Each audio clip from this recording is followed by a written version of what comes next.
Excelling industry में काम कर रहे और परेशान हो रहे, समझ में नहीं आ रहा सफलता क्यों नहीं मिल रही। पता नहीं चल रहा कि दूसरे दिन क्या करूं, पता नहीं चल रहा कि मेरे पास काम क्या है, मुझे करना क्या है। मैं बताना चाहता हूं इसके पीछे रीजन है, आप कुछ बेसिक्स फॉलो नहीं कर रहे। क्या हो सकता है बेसिक, क्या चीज है जो सफलता लेकर आ सकती है आपके पास, मैं बताना चाहता हूँ। अगर डायरेक्ट सेलिंग इंडस्ट्री में सफल होना चाहते हो तो आपको समझने की आवश्यकता है कि ये कोई जॉब नहीं है, ये कोई दुकानदारी नहीं है जिसका रोज सुबह जाके आपको शटर उठाना है। ये एक ऐसा काम है जो शायद आपने इससे पहले कभी नहीं किया, ना ही आपके पड़ोस में कोई करता है और ना ही शायद आपके घर में कोई करता है। मैं बताना चाहता हूं आप लोगों को, आप ऐसे काम को कर रहे हो जो आज से पहले आपने नहीं किया। तो आपको ये समझना है, आपको वो सारी एक्टिविटी करना है जो अब तक आप करते नहीं थे। आपके रूटीन को आपको बदलना पड़ेगा, आपके काम करने के तरीके को, आपके सोचने के तरीके को आपको बदलना पड़ेगा, आपको प्लानिंग करना पड़ेगा। अगर आप चाहते हो कि आप सफल होना चाहिए, अगर आप चाहते हो कि डेली आपको क्या करना है ये पता होना चाहिए, आपका समय वेस्ट नहीं जाना चाहिए, व्यर्थ नहीं जाना चाहिए, केवल मात्र घूमते नहीं रहना चाहिए आपने, तो आपको बेसिक्स को समझना है। सबसे पहला बेसिक है कि आपके पास में ड्रीम होने चाहिए, आपके पास में टारगेट्स होने चाहिए। हाँ, ये दोनों चीजें अलग अलग है। ड्रीम क्या होते हैं?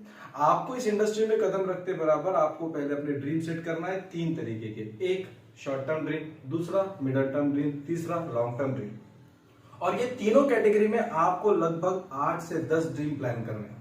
शॉर्ट टर्म ड्रीम की अगर बात करूं तो आप इस इंडस्ट्री में जैसे ही ज्वाइनिंग करते हो आपके पास में एक सपना होना चाहिए कि आने वाले महीने या 2 महीने के अंदर अंदर मैं अपने ड्रेस कोड को कैसे मेंटेन करता हूं, ये आपने एक ड्रीम देखना चाहिए और इस इंडस्ट्री से अर्निंग करके अपने ड्रेस कोड को मेंटेन करना चाहिए।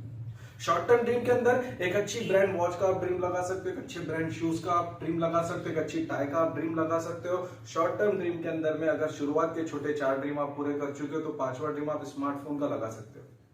उसके आगे अगर आप थोड़ा बढ़ना चाहते हो तो अपने परिवार को एहसास कराना जरूरी है कि आप कुछ बेहतर काम कर रहे हो जिसकी वजह से आप अपनी जॉब के बाद या आपकी शॉप के बाद भी थोड़ा बिजी रहते हो। तो मैं बताना चाहता हूं आपको प्लान करने की आवश्यकता है शॉर्ट टर्म ड्रीम के अंदर कि आप इसी इंडस्ट्री से कुछ अर्निंग करके अपने फैमिली को एक अच्छे से होटलिंग का एक्सपीरियंस देना चाहते हो और वहां बैठकर उनके साथ एंजॉय करना चाहते हो, ताकि आप उन्हें एक्सप्लेन कर पाओ कि मैं क्या कर रहा हूं और कैसे अपने सपने पूरे में करना चाहता हूं। दोस्तों बताना चाहता हूं, मिडिल टर्म ड्रीम के अंदर में आपने प्लान करना चाहिए एक नई बाइक खरीदने का। मिडिल टर्म ड्रीम में आपने प्लान करना चाहिए एक नया लैपटॉप लेने का। मिडिल टर्म ड्रीम में आपने प्लान करना चाहिए एक कार का डाउन पेमेंट भरने का। मिडिल टर्म ड्रीम पूरा करने के लिए आपके पास आपकी टीम की सहायता मिल चुकी होगी, क्योंकि शॉर्ट टर्म ड्रीम को पूरा करते करते आप उस टीम का निर्माण कर चुके होंगे जो मिडिल टर्म ड्रीम अचीव करने में आपकी मदद करेगा।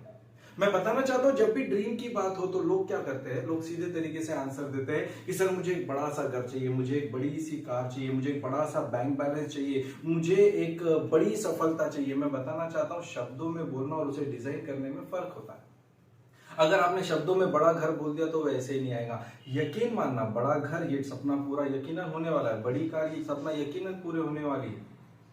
मैं बताना चाहता हूं, बड़ा बैंक बैलेंस ये आपका सपना यकीनन पूरा होगा, लेकिन उसके लिए आपको सीढ़ियां चढ़नी पड़ेंगी। Short term, middle term, small to big आपको चढ़ना पड़ेगा। आपको स्मॉल ड्रीम को प्लान करना पड़ेगा, आपको मिडिल टर्म ड्रीम को प्लान करना पड़ेगा, आपको लॉन्ग टर्म ड्रीम में आपकी बड़ी सी कार का सपना दिखना पड़ेगा, आपको लॉन्ग टर्म ड्रीम के अंदर में अपने बड़े से मकान का सपना दिखना पड़ेगा, बड़े से बैंक बैलेंस का सपना दिखना पड़ेगा। और आप जब शॉर्ट टर्म ड्रीम एक छोटा सा ड्रेस कोड मेंटेन करने के लिए स्ट्रगल कर रहे हो, आप एक वॉच अचीव करने के लिए स्ट्रगल कर रहे हो, आप शुरुआत के महीने में 1000 रुपए, 2000 रुपए, 5000 रुपए का चेक बना सको, इसके लिए अगर आप टारगेट कर रहे हो जिस चेक से आप उस सपने को पूरा कर पाओ, तो आपको ये ध्यान में रखना है कि ये पहली स्टेप है बड़े मकान के लिए, ये पहली स्टेप है बड़ी गाड़ी के लिए, पहला स्टेप है बड़े बैंक बैलेंस को बनाने के लिए। अगर मैं शॉर्ट टर्म ड्रीम पूरा करता हूं, अगर पहली सीढ़ी पे कदम रखता हूं तो दूसरी पे रख पाऊंगा, तो तीसरी पे रख पाऊंगा, तो चौथी पे रख पाऊंगा। इस तरह से आपको ड्रीम प्लान करने की आवश्यकता है।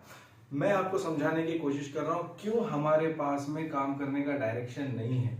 अगर आपने किसी आर्टिस्ट को देखा है जो कोई ड्राइंग उतार रहा हो और उस ड्राइंग को उतारने के लिए 2 घंटा लगता हो, उस पेंटिंग के लिए अगर 2 घंटा लगता हो, तो मैं आपको बताना चाहता हूं शुरुआत के आधे घंटे तक वो आर्टिस्ट किधर लाइंस खींच रहा है, किधर पेंट लगा रहा है, ये अगर कोई दूसरा व्यक्ति, तीसरा व्यक्ति आकर अगर देखता है तो उसे समझ में नहीं आता कि वो असल में क्या बनाना चाहता है। लेकिन मैं बताना चाहता हूं, जिस आर्टिस्ट ने उस पेंटिंग की शुरुआत की है, पहले मिनट से उस कोरे कागज को देखकर उसकी आंखों में वो प्रतिमा बैठी होती है कि वो क्या बनाना चाहता है, और क्योंकि उसकी आंखों में वो प्रतिमा बैठी होती है जो वो उस कागज पे इमेजिन करता है, तो उसे ये पता होता है कि मुझे पहली लाइन कहाँ खींचनी है, उसके बाद मुझे पेंट कहाँ लगाना है, मुझे उसके आगे क्या स्टेप लेनी है, ये उसे पता होता है। इसी तरीके से अगर आप नहीं समझ पा रहे हो आपको करना क्या है, अगर आप अपने शेड्यूल को मैनेज नहीं कर पा रहे हो, अगर आपको मिलने वाली इनकम को आप संभाल नहीं पा रहे हो, तो आपको समझने की आवश्यकता है, आपको पता नहीं कि आपको करना क्या है, आप करना क्या चाहते हो। आपको पहले अपने ड्रीम को प्लान करना है। अगर आपके ड्रीम प्लान है तो आपके पास आने वाली इनकम को आप सही यूटिलाइज कर सकोगे। अगर आपके पास ड्रीम प्लान है तो आप अपने सही शेड्यूल को बना सकोगे। मैं बताना चाहता हूं, अगर ये तीनों कैटेगरी के ड्रीम आपने प्लान कर लिए, शॉर्ट टर्म ड्रीम आपने प्लान कर लिया, लॉन्ग टर्म ड्रीम आपने प्लान कर लिया, मिडिल टर्म ड्रीम आपने प्लान कर लिया, अब बारी आती है टारगेट की। सपनों को पूरा करने के लिए टारगेट्स भी प्लान करने पड़ेंगे। टारगेट्स किस तरह के होते हैं? ये टारगेट अलग चीज है, ये ड्रीम अलग चीज है। टारगेट किस तरह के होते हैं मैं बताना चाहता हूं। इन सपनों को पूरा करने के लिए, इन सपनों को पूरा करने के लिए आपको टारगेट्स लेना है। एक बार दोबारा रिपीट करना चाहता हूं, बता देना चाहता हूं कि अगर आपने सपने प्लान कर लिए तो उसकी बढ़िया सी इमेजेस, फोटो कटिंग आपको बनानी चाहिए और अपने आंखों के सामने अपने घर में किसी दीवार पे चिपकाना चाहिए, जहां से आते जाते आपको वो कटिंग्स दिखना चाहिए, जिससे पता चले कि मैं क्यों अपने शेड्यूल को बनाऊं, मैं क्यों काम करूं, मैं क्यों बाहर जाऊं, मुझे करना क्या है, ये आपको समझ में आना चाहिए। और उन सपनों को पूरा करने के लिए टारगेट बनाते आने चाहिए। टारगेट्स कैसे हो सकते हैं? सबसे पहले आपने एक टारगेट लेना चाहिए कि अगर आपने इस इंडस्ट्री में कदम रखा है तो आपको केवल मात्र अपने फ्रेंड्स पे, अपने रिलेटिव पे लिमिटेड नहीं रहना है। आपने टारगेट लेना चाहिए कि मैं हर सप्ताह में कम से कम 2 या कम से कम 3 अपरिचित लोगों से परिचय बनाऊंगा। मैं अपने नए 2 से 3 दोस्त हर सप्ताह में बनाऊंगा, जिन लोगों से दोस्ती करके उनका नाम मैं अपने लिस्ट में इंक्लूड करूंगा। अगर आप ये टारगेट सप्ताह में नहीं ले सकते हो तो कम से कम महीने का टारगेट लेना चाहिए कि पूरे 30 दिन में कम से कम मैं 10 नए दोस्तों को बनाऊंगा या 12 नए दोस्तों को बनाऊंगा। और आपने निरंतर अपनी लिस्ट को बढ़ाते रहना चाहिए। उसके बाद आप क्या टारगेट ले सकते हो? आप टारगेट ले सकते हो कि अगर आप सेमिनार को फॉलो करते हो तो आपने टारगेट लेना चाहिए कि सेमिनार के पहले दिन मैं 10 इन्विटेशन करूंगा, या मैं अगले हफ्ते 15 करूंगा, उसके अगले हफ्ते मैं 20 इनविटेशन करूंगा। कैसे मैं 5 क्वांटिटी के साथ या फिर 2 की क्वांटिटी के साथ अपनी इनविटेशन बढ़ा सकूं, इसका आपने प्लानिंग करना चाहिए। और ये प्लानिंग आपका कागज पे होना चाहिए, ये टारगेट आपको कागज पे लेते आना चाहिए। इसके लिए आपको अपने शेड्यूल को बनाते आना चाहिए। मैं बताना चाहता हूं आपको टारगेट कैसे लिए जा सकते हैं। आपको टारगेट लेना है कि अगर आपका सेमिनार हॉल में कई सारी क्लोजिंग आपको मिल गई है तो आपको खाली नहीं रहना है। आपको प्लान करना है कि पूरे सप्ताह में मुझे 1-to-1 प्रेजेंटेशन के माध्यम से 1-to-1 किसी व्यक्ति को बिजनेस प्लान समझा करके मुझे कम से कम 1-2 क्लोजिंग और लेना है। आपको प्लान करना चाहिए कि 7 दिन के अंदर मैं कम से कम 4 लोगों को प्लान दिखाऊं, 5 लोगों को प्लान दिखाऊं, 10 लोगों को प्लान दिखाऊं। अकॉर्डिंग टू योर कैपेसिटी आपको प्लान करना चाहिए। आपके पास वो डायरेक्शन होना चाहिए, आपके पास वो टारगेट होने चाहिए।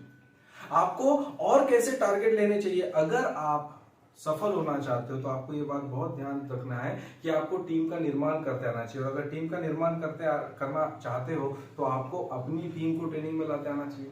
आपको टारगेट लेते आना चाहिए। अगर आप ट्रेनिंग में खड़े हो, आप ट्रेनिंग अटेंड कर रहे हो, तो आपके पास में लिस्ट होनी चाहिए कि आपकी इस ट्रेनिंग में कितने पार्टनर बैठे। अगर आप देखते हो कि मेरे 2 पार्टनर बैठे तो आपको ये टारगेट लेना चाहिए कि 5 लोग कैसे बैठेंगे। आपको ये टारगेट लेना चाहिए कि अब 7 लोग कैसे बैठेंगे। आपको ये टारगेट लेना चाहिए कि अब 8 लोग कैसे बैठेंगे। इस तरीके से ये टारगेट चाहो तो हफ्ते का सेट करो, चाहो तो मंथली सेट करो, चाहो तो एवरी आफ्टर 15 डेज मेरी टीम में ये इंप्रूवमेंट दिखना चाहिए कि आप टारगेट ले सकते हो। और क्या टारगेट ले सकते हो? आप टारगेट ले सकते हो कि आपकी जो कोर बॉडी है, आपके जो कोर टीम है, जिन लोगों को आप कोर लीडर मानते हो, अगर ये कोर लीडर आपके पास 5 है तो आपने टारगेट लेना चाहिए कि हर महीने ये कोर लीडर्स 2 की क्वांटिटी में, 3 की क्वांटिटी में बढ़ना चाहिए। अगर कोर पार्टनर्स बढ़ते हैं, इन्विटेशंस बढ़ता है, ट्रेनिंग में आने वाले लोगों की क्वांटिटी बढ़ती है, नए संपर्क क्षेत्र बढ़ते हैं, सोच कर देखो कौन रोक सकता है आपको इस व्यवसाय में, कौन रोक सकता है आपको इसकी बिजनेस में। और कैसे आपको समझ में नहीं आएगा कि दूसरे दिन मुझे क्या करना है। आपके पास अगर राइटिंग में ये सारे टारगेट है तो मैं बताना चाहता हूं आपका समय बिल्कुल भी वेस्ट नहीं होगा और आपकी सफलता कोई रोक नहीं सकता, क्योंकि उसके निर्माता आप खुद रहोगे। क्योंकि टारगेट आपके पास खुद के रहेंगे, कागज पे आपके खुद राइटिंग में लिखे रहेंगे। मैं बताना चाहता हूं और क्या टारगेट सर हम लोग ले सकते हैं। आप अनगिनत टारगेट यहां पर ले सकते हो। आप अपने नॉलेज को बढ़ाने के लिए बुक रीडिंग का भी टारगेट ले सकते हो। एटलीस्ट 1 पेज, एक पेज एक दिन में मैं रीड करूंगा सोने से पहले, आप ये भी टारगेट ले सकते हो। अपनी स्किल्स को इंप्रूव कर सकते हो। आप लिटरेचर रीड करने के बारे में टारगेट ले सकते हो। मैं बताना चाहता हूं हर तरह का टारगेट आप ले सकते हो। आप ये टारगेट ले सकते हो कि अभी आपकी टीम का निर्माण हो गया तो आपको अपनी टीम की तरफ ध्यान देना है, उन्हें फीडिंग करना है, उन्हें आगे लेकर जाना है। अगर आप उन्हें आगे लेकर जाना चाहते हो तो आपको ये नहीं सोचना है कि वो लोग अपना टारगेट लगाएंगे, आपको अपने टारगेट को लगाते रहना है। अगर आप ये पाते हो कि सेमिनार के एक दिन पहले आपकी टीम से 10 लोग इनवाइट करते हैं तो आपको ये प्लान करना है, ये टारगेट लगाना है कि ये 10 लोगों ने इनविटेशन अगर किया है तो अगले सप्ताह में 12 लोग इनविटेशन करने वाले चाहिए। उसके अगले सप्ताह में कम से कम 20 लोग चाहिए मेरी टीम में जो इनवाइट ही करें।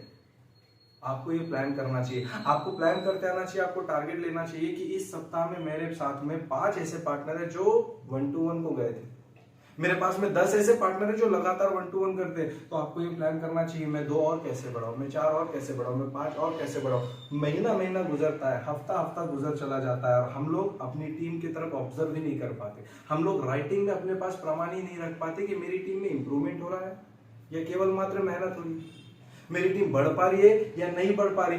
यकीन मानना अगर आपके पास राइटिंग में लिखा नहीं है, आपके पास करने के लिए कोई टास्क नहीं है तो आपकी टीम नहीं बढ़ रही, आपको सफलता नहीं मिल रही है और आप इसका दोष किसी और पे दे रहे हो। बट बताना चाहता हूं हमारे काम करने का डायरेक्शन सही नहीं, अगर डायरेक्शन सही कर दोगे तो किसी और को दोष देने की आवश्यकता ही नहीं पड़ेगी। और एक बहुत अच्छे व्यक्ति ने कहा है कि आप भागते रहो, दौड़ते रहो, भागते रहो, दौड़ते रहो, बिना सपनों के, बिना टारगेट के, तो आपकी जो भाग दौड़ चल रही है, आपकी जो रेस चल रही है ना, इसका कोई डेस्टिनेशन नहीं, ये कहीं नहीं पहुंचने वाली। आप सिर्फ गोल गोल घूमते रहोगे और हमेशा चिंता में रहोगे कि मैं इतनी मेहनत कर रहा हूं, सफलता क्यों नहीं मिल रही। मैं बताना चाहता हूं मेहनत कर रहे हो, लेकिन किस डायरेक्शन में मेहनत करना ये पता नहीं। पेंटिंग बनाने की कोशिश कर रहे हो बट वो पेंटिंग की प्रतिमा आपके आंखों में है ही नहीं कि आप पाना क्या चाहते हो और उस प्रतिमा के लिए आपको किस तरीके से लाइनें खींचनी ये आप जानते नहीं हो, इसलिए सफल नहीं हो पा रहे हो। आइए दोस्तों, आप गलती नहीं करते, अपने सपनों को प्लान करते, अपने टारगेट को प्लान करते। और दोस्तों इसी तरह के नए वीडियोस को पाने के लिए, इसी तरह का नॉलेज लेने के लिए, अपने आप को इस इंडस्ट्री में सफल बनाने के लिए हमारे चैनल को सब्सक्राइब करिए और वीडियो को फॉलो करते रहिए। Wish you all the best and thank you so much.